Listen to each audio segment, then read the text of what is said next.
ഏതാനും വർഷങ്ങൾക്ക് മുമ്പ് പുറത്തിറങ്ങിയത് എന്ന് പറയപ്പെടുന്ന ഒരു വീഡിയോ ഉണ്ട്. ആ വീഡിയോയിൽ പറയുന്ന ഒരു കാര്യം വത്തിക്കാനിലെ സെന്റ് പീറ്റേഴ്സ് ബസിലിക്കയിൽ ഭഗവാൻ ശ്രീകൃഷ്ണന്റെ ഒരു ചിത്രം പ്രതിഷ്ഠിച്ചിട്ടുണ്ട് എന്നാണ്.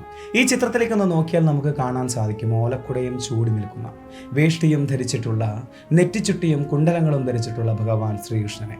അദ്ദേഹത്തിന് തൊട്ടടുത്തായി ഒരു ആനയെയും നമുക്ക് കാണാൻ സാധിക്കും. ഈ ചിത്രം വരയ്ക്കപ്പെടുന്നത് 1700-കളിലാണ്. ഫ്രാൻസിസ്കോ ട്രെവിസാനി എന്ന ചിത്രകാരനാണ് ബാപ്റ്റിസ്മൽ ചാപ്പൽ സ്പാൻഷൽ എന്നറിയപ്പെടുന്ന ആ 4 ചിത്രങ്ങൾക്കും പിന്നിൽ. 4 കോണുകളിലായാണ് ഈ 4 മൊസൈക് ചിത്രങ്ങളും പതിച്ചിട്ടുള്ളത്. 4 ചിത്രങ്ങൾ ഭൂമിയുടെ 4 അതിരുകളെയാണ് സൂചിപ്പിക്കുന്നത്. ഭൂമിയുടെ 4 അതിരുകളിലേക്ക് മാമോദിസയുടെ ചൈതന്യം പടർന്നുകൊണ്ടേയിരിക്കുന്നു എന്നാണത്രേ ചിത്രകാരൻ ഇവിടെ അർത്ഥമാക്കുന്നത്. സൗത്ത് വെസ്റ്റ് കോണിൽ ഒരു ഏഷ്യൻ സ്ത്രീയെയും, സൗത്ത് ഈസ്റ്റ് കോണിൽ ഒരു യൂറോപ്യൻ സ്ത്രീയെയും, നോർത്ത് വെസ്റ്റിൽ ഒരു അമേരിക്കൻ സ്ത്രീയെയും, നോർത്ത് ഈസ്റ്റിൽ ഒരു ആഫ്രിക്കൻ സ്ത്രീയെയുമാണ് ചിത്രീകരിച്ചിരിക്കുന്നത്.